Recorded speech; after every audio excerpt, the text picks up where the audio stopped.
mutación y una anomalía. Entonces, las situaciones virales también pueden generar mutaciones. La radiación es fijo. ¿Okay? Vamos a ver un poco de se generan generalmente aquí los dímeros de pirimidina. Son las mutaciones que generan la radiación. Algunos químicos que se exponen y errores propios de la replicación. La polimerasa, a pesar de esa fidelidad que tiene, también puede generar errores que se le pueden escapar. Bueno. Sí. Sí,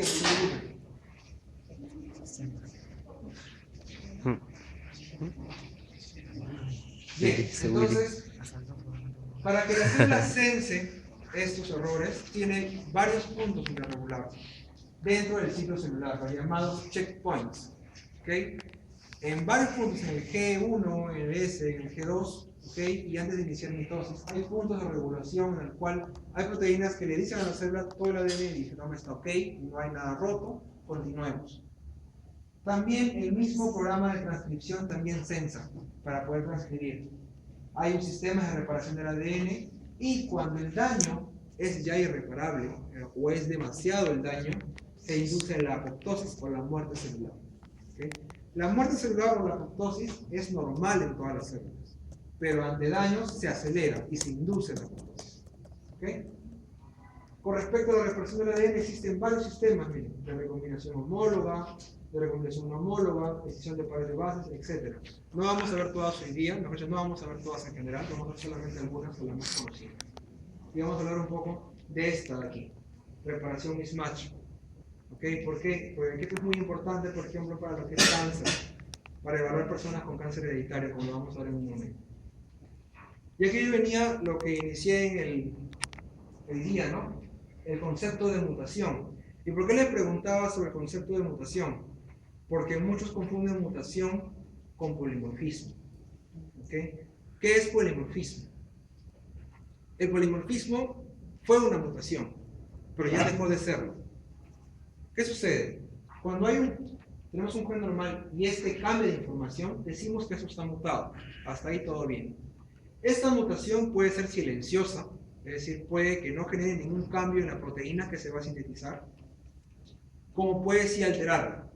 Ahora, si es que es silenciosa, puede pasar de generación a generación sin ningún problema. ¿Sí o no? Y puede que empiece a acumularse en la población. Si esta mutación que se generó se acumula en la población por encima del 1%, decimos que es un polimorfismo. Entonces, ese es el concepto de polimorfismo. ¿Okay? Es una mutación o una característica genética que se encuentra en más del 1% de la población. Obviamente esto primero fue una mutación. ¿Cierto? ¿Se entendió eso, verdad? Listo. Entonces, una mutación siempre se relaciona con algo malo, pero en realidad pocas mutaciones son las que generan alteraciones. Pero sí, la mayoría de mutaciones dentro de los genes la alteran. ¿Cuándo una mutación dentro de un gen no la alteraría? Dentro de los exones. ¿Se acuerdan del código genético? Está hecho de 3 bases. ¿Cierto? Recuerdan que en las 3 bases era degenerado, ¿recuerdan? Habían varias para un aminoácido. Pero había siempre una que estaba conservada, que era la de la primera posición. AUG es la de inicio. Para un aminoácido, ¿cierto? Okay. La de la primera posición siempre está conservada. Claro. Si este cambia, de todas maneras va a cambiar el aminoácido. Entonces, esa mutación de todas maneras va a generar alteración. Pero la de la tercera posición del codón, esa puede tener bastantes alternativas. Si cambia de adenina a guanina, puede que no le pase nada y el aminoácido que codifica sea el mismo. Ahí hablamos de una mutación silenciosa. Entonces, ¿cuándo se altera el ADN? Errores en la replicación. Puede haber también modificaciones espontáneas, porque eso ocurre porque son químicos. Me pone la alegría en la clase. Y agentes físicos y químicos. La radiación aquí, por ejemplo, y muchos agentes con los que trabajamos, inclusive en laboratorio. Errores durante la replicación del ADN. ¿Cuál sería la consecuencia? Ven aquí. Tenemos un ADN normal, ¿okay? Digamos que este de acá se replica, como es semiconservativo, este es el molde, su dúplica tendrá una adenina frente a esa timina.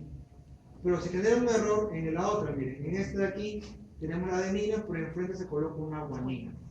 Si esto no se corrige, en la siguiente generación, esta hebra va a generar esto.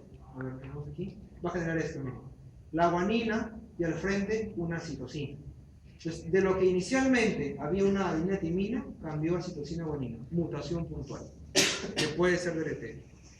O si es que se corrige, puede regenerar todo esto. Uno de los puntos de generación de mutaciones es la desaminación de bases nitrogenadas. Que puede ocurrir la desaminación. Miren, si la citosina se desamina, genera uracilo. Y el uracilo, ¿con quién se complementa? Con adenina, ¿no? Si la adenina se desamina, genera un compuesto llamado hiposantina, que ya se va a complementar con citosina. Igual para la guanina, santina, que se complementa con citosina, en este caso aparentemente no hay cambio, ¿sí? Y esta de acá, la 5-metilcitosina. Esta es una citosina metilada. ¿Se acuerdan que le había hablado de la metilación del ADN? La citosina es una base bastante, digamos, atractiva para la metilación. Generalmente se metila la citosina. Entonces, en el ADN vamos a ver de manera usual 5-metilcitosina. Y si este de acá se desamina, genera una timina que se apodera como ADN.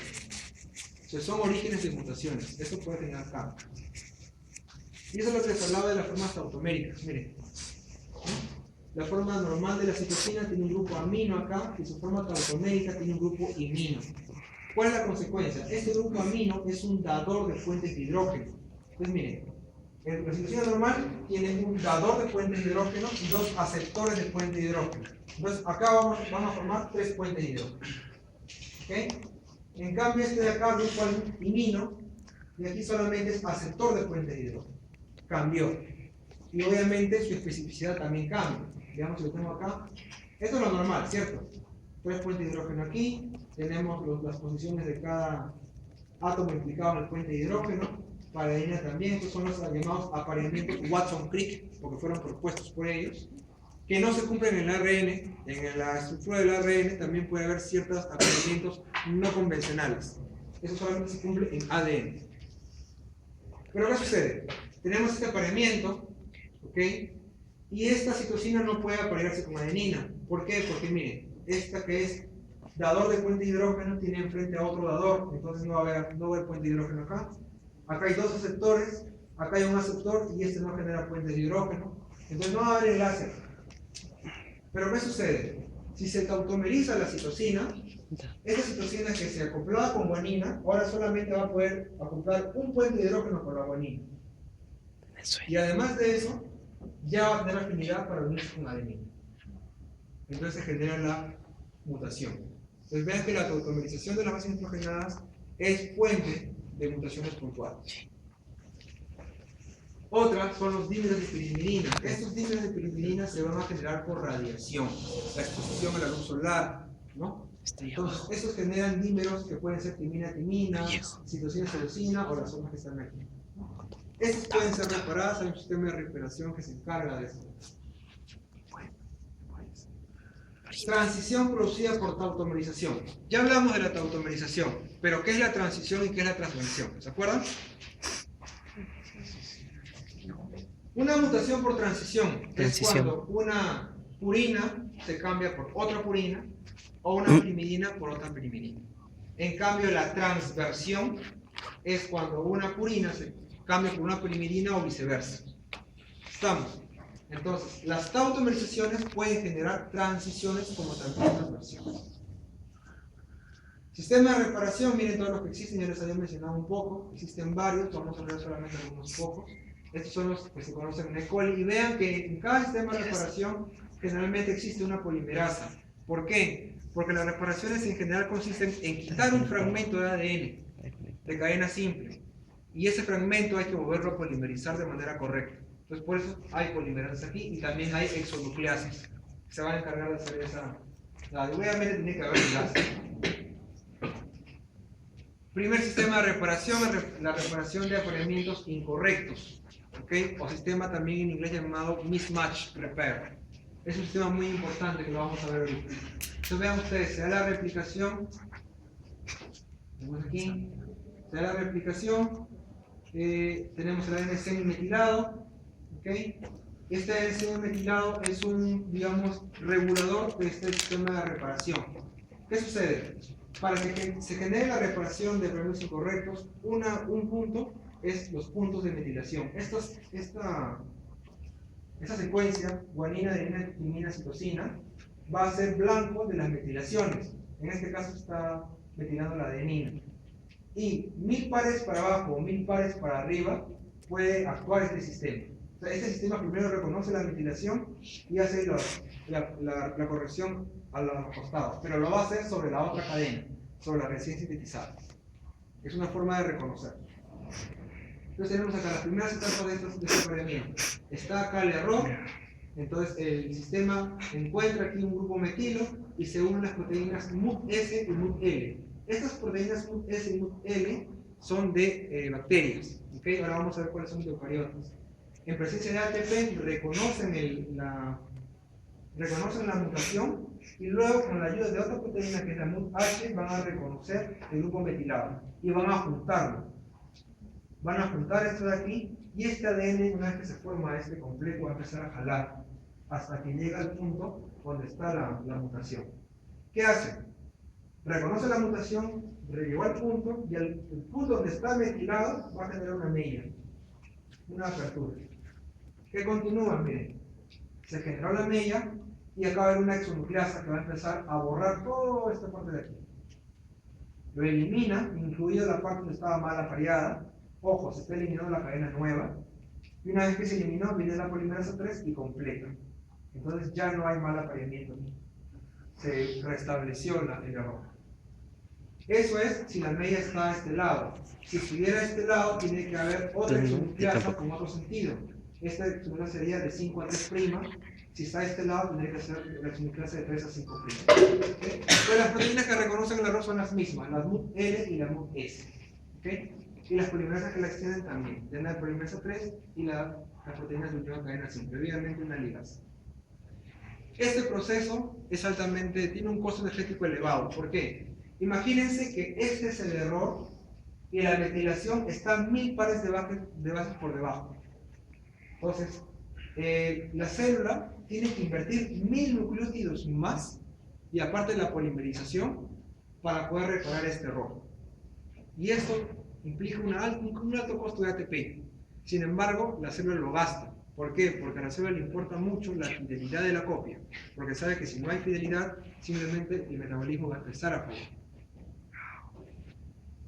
Otro punto es la reparación por escisión de bases. ¿Okay? Este de aquí va a decidir no el nucleótido, sino solamente la base nitrogenada. Miren, tenemos aquí un uracilo, ¿okay? Que no debe estar aquí. Esta es una citosina que ha sido desaminada. Recuerden que cuando la citosina se desamina se convierte en uracilo. Entonces, acá hay un uracilo en ADN. Este va a ser reconocido por las glicosilasas. Una uracil DNA glicosilasa. Esta va a eliminar solamente el uracilo, la base, y va a dejar el esqueleto azúcar-fosfato ahí intacto. Una vez que tenemos esto, recién se va a eliminar el azúcar-fosfato por una fosfoesterasa y se genera la mella. Y esta mella va a ser llenada por la polimerasa y por una ligasa. Entonces vean ustedes que ese sistema es llevado a cabo por DNA glicosilasas. En eucariotas hay un montón de DNA glicosilasas y la más conocida en humanos es esta de acá. Tenemos acá la UNG, es la más abundante y es la principal para este sistema de reparación en humanos. ¿Sí? Estos sitios que se generan, ¿okay? Son los llamados sitios AP o apurínicos o apirimidínicos, cualquiera de los dos. Y lo que se rompe es el enlace de glucosina. Entonces, era lo que le decía, ¿no? Si la citosina se desamina, genera el uracilo y ahí interviene este sistema de escisión de bases. Escisión por reparación de nucleótidos. Aquí, a diferencia del anterior, se va a quitar el nucleótido. ¿Esto cuándo se da? Cuando tenemos dímeros de pirimidina, que recuerden que los genera la radiación. ¿Okay? Entonces, tenemos el reconocimiento de los dímeros de pirimidina y las nucleasas lo que van a hacer es hacer una mella al extremo 5' y al 3', a los lados. Una vez que lo hacen, eliminan este fragmento que tiene el dímero de pirimidina, generan el hueco y acá viene la N polimerasa y completa con la ligasa. ¿Sí?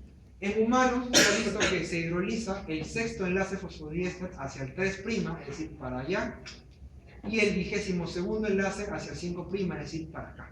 Esto por si acaso es un modelo de bacterias, pero en humanos sucede esto de aquí. En este caso la reparación. Quien rellena la polinización en humanos es la épsilon. Recuerden que en eucariotas había la alfa, la delta, la beta. La épsilon es la que se encarga en este sistema de reparación de rellenar estos huecos que dejan para ese sistema de reparación de escisión de nucleósidos. Muy bien, hablemos un poco de qué pasa si fallan los genes de reparación. ¿Qué puede causar con respecto al cáncer? Veamos. Ya hemos dicho, este apareamiento es incorrecto. En inglés y en los papers ustedes lo van a encontrar como mismatch. Es que es un desapareamiento o un mal apareamiento, nada más. Lo que es usted, acá actúa el sistema de reparación mismatch o el sistema por mal apareamiento del que les había hablado al comienzo, que es el mismo. El sistema, además de reconocer estos mismatch, también reconoce los loops de ADN. ¿Sí? Puede que haya habido un resbalo de la polimerasa en el cual se genere este lazo de ADN que no se ha polimerizado y continúa la polimerización en este sentido y se genera este lazo. Esto se llama loop de ADN. Y este sistema de reparación mismatch o de mal apareamiento te reconoce ambos errores y los puede reparar. Bien, estos loops generalmente se encuentran en una secuencia llamada microsatélites. ¿Se acuerdan? Ustedes han llevado genética humana, ¿cierto? ¿Qué son las secuencias microsatélites?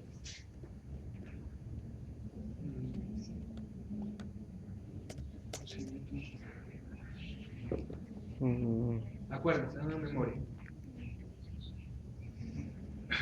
Segmentos de ADN que están separados de cromosomas. No. Son fragmentos de ADN repetidos. ¿Ok?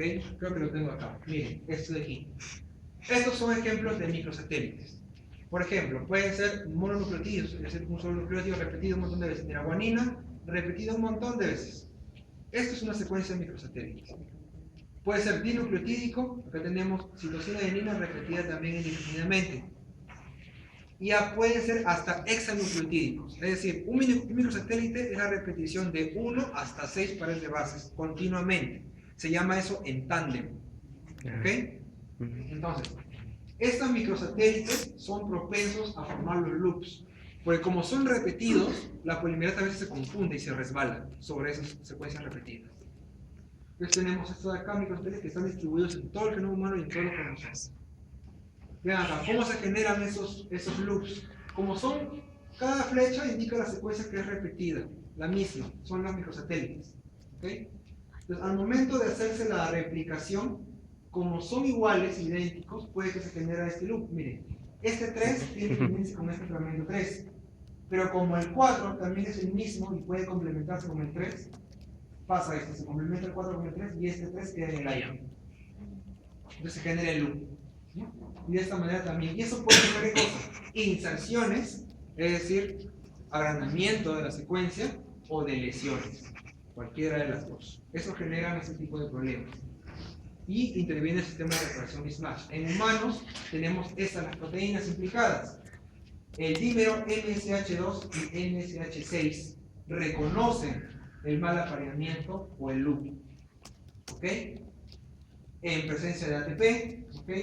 Una vez que se han unido, se acopla otro sistema que va a estabilizarlo, que es el MLH1 y el PNS2. Una vez que está esto, viene una exonucleasa, genera la media, viene la polimerasa y todo el proceso que estaba explicando.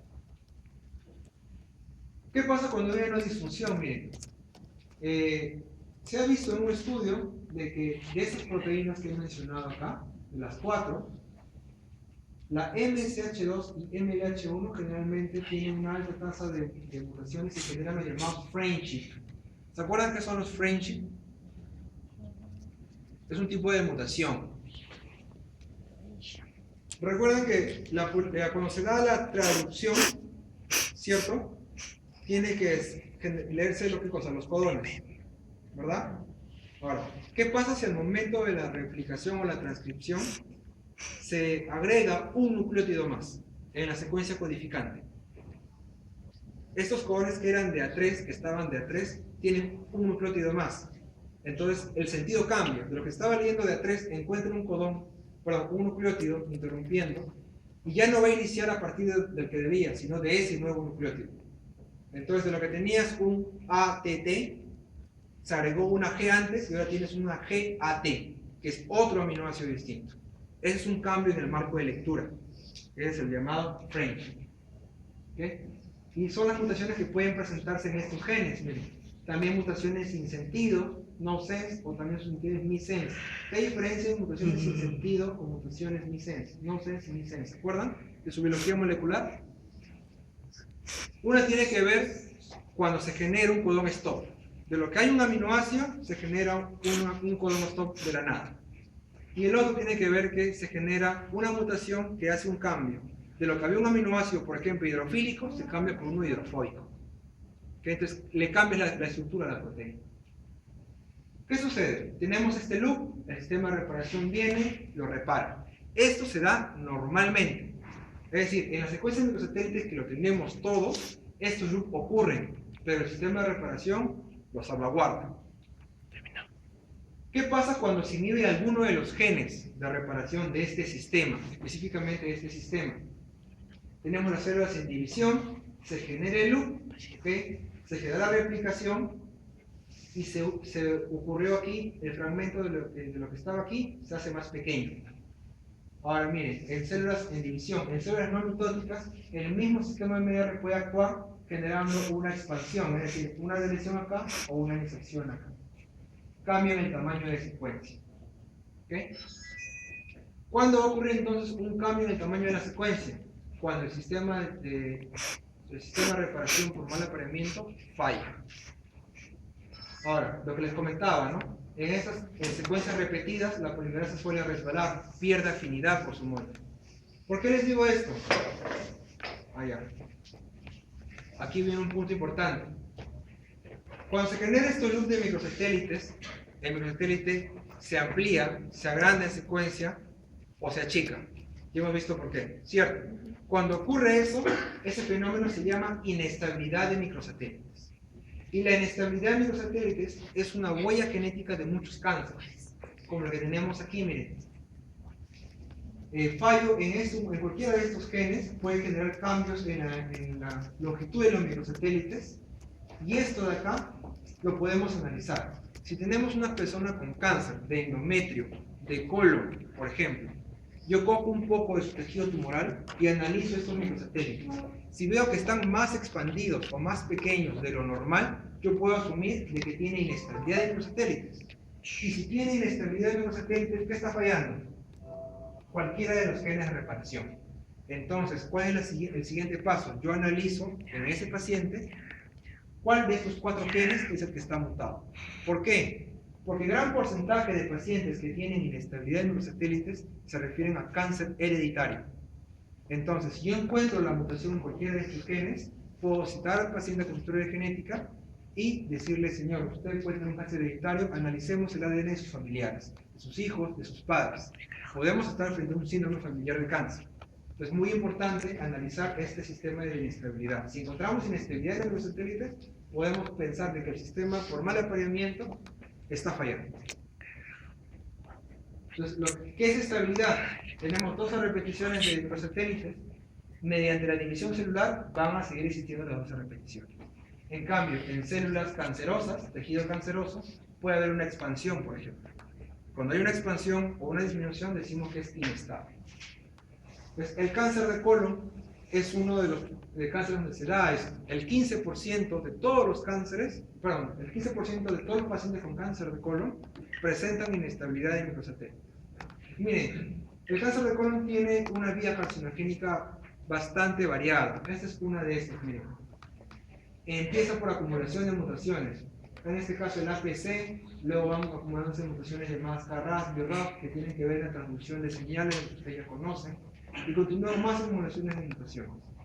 Se han visto 4 vías de carcinogénesis en cáncer de colon. Son estas de acá, la llamada inestabilidad cromosómica, donde tú analizas por el tipo de ese tejido, vas a encontrar de todo tipo de translocaciones cromosómicas, cromosomas en anillo, lo que ustedes ya han visto en citogenética, todas esas mutaciones cromosómicas. La inestabilidad de microsatélites, que conforma el 15% de todo conjunto. El fenotipo metilador, existe una excesiva o una baja de metilación y la hipometilación global del ADN. Miren, en el Perú, el cáncer de colon es la quinta causa de muerte en varones que tienen esta edad de 45 a 64. Pues es muy importante analizarlo. Entonces, de todas las pacientes que ustedes le pueden encontrar que tienen inestabilidad de microsatélites, el 12% va a ser esporádico, ¿ok? Y el 3%, porque recuerden que hay el 15%, de ese 15, el 12 es esporádico y el otro 3% puede ser hereditario. Y de ese 3%, el 95% tiene un síndrome llamado cáncer hereditario no polipósico o síndrome de Lynch. ¿Okay? Entonces acuérdense de eso. El síndrome de Lynch es un síndrome en el cual los genes de reparación del ADN están fallando. Y esto es un diagnóstico. ¿Okay? Para analizar si hay inestabilidad de microsatélites se utilizan 5 fragmentos de ADN, que son estos de aquí, que tienen estos nombres medio extraños. Y esta es la ubicación en el cromosoma. ¿Cómo decimos que tiene o no tiene inestabilidad? Si de los 5, 2 o más presentan inestabilidad, yo puedo decir que ese tejido tumoral tiene inestabilidad de microsatélites. Si solamente es 1 o ninguno, yo no puedo dar ese diagnóstico. ¿Okay? Tiene que ser 2 o más de los 5. Hay un panel extendido que utiliza más secuencias microsatélites. Entonces, se dice que es el 30% como mínimo de todos los marcadores que tienen inestabilidad. La obtención de la muestra es simple. Para hacer esta prueba de inestabilidad microsatélite necesitamos 2 tejidos. El tejido tumoral, en este caso una pieza, por ejemplo, postoperatoria, ¿sí? Y necesitamos también tejido sano, porque como yo sé de que la longitud de sus microsatélites han cambiado si no lo comparo con un patrón? Y el patrón tiene que ser del mismo paciente. Claro. Entonces le saco al paciente, aparte de que yo he obtenido su tumor, le saco sangre periférica, que es tejido sano. ¿Okay? También puede ser tumor fresco como está aquí, o tumor parafinado, lo que abunda en los hospitales, embebido en parafina. Una vez que está eso, puedo aplicar todo este algoritmo de trabajo para el paciente. Miren, obtengo la sangre periférica y obtengo el tejido tumoral. A ambos le hago el análisis de inestabilidad de microsatélites. 85. Si tengo un tumor con inestabilidad de microsatélites, tengo que pensar en cualquiera de estas 4 proteínas de las que hemos hablado, que es el sistema de reparación por mal apareamiento. ¿Cierto? Yo tengo 2 opciones. Mando a secuenciar las 4, o primero analizo mediante una metodología más simple, que es la inmunohistoquímica. Mando al laboratorio de inmunohistoquímica, ¿okay? A que me analicen estas 4. ¿Cuáles de estas no se están expresando? Las que no se están expresando son las que tienen la mutación. Si yo encuentro en la inmunohistoquímica que esta no se está expresando, solamente esta la mando a secuenciar y busco la mutación y luego las busco. Si encuentro la mutación, hago un test genético al gen afectado. Si es positivo, si el paciente tiene una mutación en el gen que yo he buscado, entonces voy a los familiares, busco a los familiares. Si encuentro que los familiares comparten la mutación, es un síndrome de Lynch, porque lo tienen todos los familiares y varias generaciones. Si no, estoy hablando de un cáncer esporádico. Si no tuviera inestabilidad de microsatélites, tengo que hacer un cribado de otro tipo de cáncer. Este cáncer con inestabilidad es no polipósico. El cáncer de colon generalmente forma pólipos en el colon. ¿Okay? En cambio, este es no polipósico, se forma así, un tumor grande nada más, enorme. Una forma de verlo también es esta, miren. Acá tenemos 2 electroencefalogramas superpuestos. El verde se ve aquí, que sería el tejido normal, y el rojo del tejido tumoral. Si se superponen bajo esta metodología que se utiliza mucho en los hospitales, yo digo que es negativo para la estabilidad. Acá hay un patrón. En cambio, en este caso, ven, miren, los patrones no se superponen, son distintos. Entonces yo digo que este marcador microsatélite es inestable. ¿Qué hora tenemos? 7:15. ¿Ya se quieren ir? No, hay que terminar ya. Son 7:15. 7:30. 7:30. Sí. 7:30 no. 15 minutos más, pues. Yo venía con mi lápiz, Ok. bueno. Aunque ya no tengo para... Ya no tengo para grabar, ya fue ya. Estudien. Han tenido clases teóricas temprano. Sí. Sí. 5 más. La Siga. polimerasa, perdón, la polimerasa. Te digo, La polimerización Teñido, es utilizada actualmente en lo que es el análisis clínico. Ustedes ya conocen lo que es la PCR. Sí, recién cadena de polimerasa. Claro, la PCR. Sí. Conocemos entonces lo que es la PCR. La PCR se basa en el modelo de replicación del ADN. El ADN, para replicarse, ¿qué necesita? Una polimerasa. ¿Necesita qué cosa? Deoxinucleótidos. ¿Qué más necesita? Un molde, un medio adecuado. Todo eso lo podemos llevar a un tubo de ensayo y replicarlo en el laboratorio. ¿Para qué? Para poder analizar ciertos fragmentos de ADN que nosotros queramos, ¿sí? Del paciente. Entonces veamos aquí. Tenemos la DNA, que sería el molde, es decir, tú extraes el ADN, ese es tu molde, lo sometes a la PCR y ¿cuál es el resultado? Vas a tener muchas copias de esas moléculas.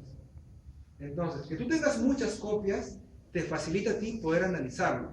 ¿Por qué? Si tú tienes solamente una copia, no vas a poder hacer el análisis porque los métodos no son tan sensibles, requieres más. Y la polimerización, la PCR, te genera eso, te genera más copias de ese gen.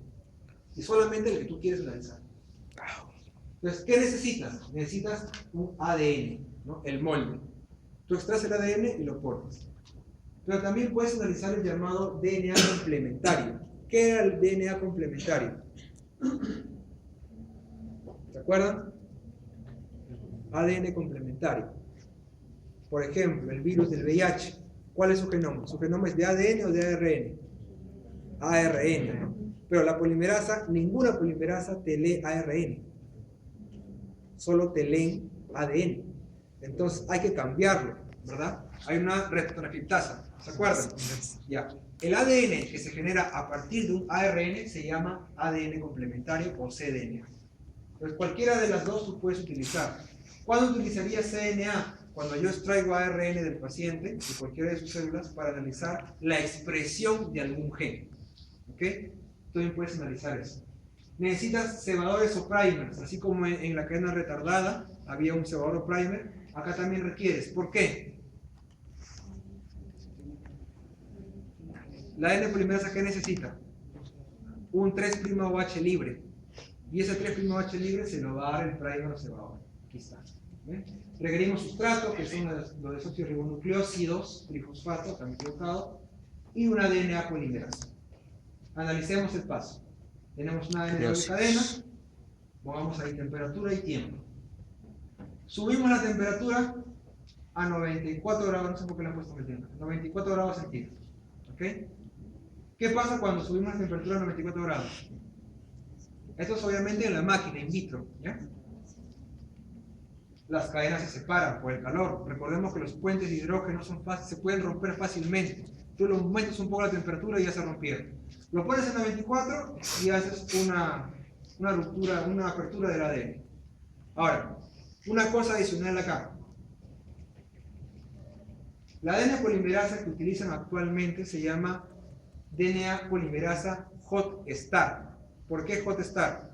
Cuando el laboratorista en el laboratorio está haciendo la mezcla de su DNA polimerasa con todo, la reacción de la polimerización ya empieza. Entonces hay que inhibir de alguna manera la polimerización hasta que nosotros queramos. Entonces lo que se hace, a la polimerasa se le une a un anticuerpo que la inhiba. Y solamente cuando todo nuestro tubo llega a 94 grados centígrados, el anticuerpo se separa y se degrada. Y la ADN polimerasa recién queda libre para hacer su acción. Y aparte, se abre el ADN. ¿Qué continúa después de esto? ¿Para qué hemos abierto el ADN? ¿Con qué objetivo? Para que se puedan unir los primers. ¿Sí? Entonces, bajamos la temperatura, llamada temperatura de anilamiento o de anillo. ¿Ok? Y favorecemos a que los primers se peguen a los puntos que nosotros queramos. Estos primers, ustedes los mandan a sintetizar.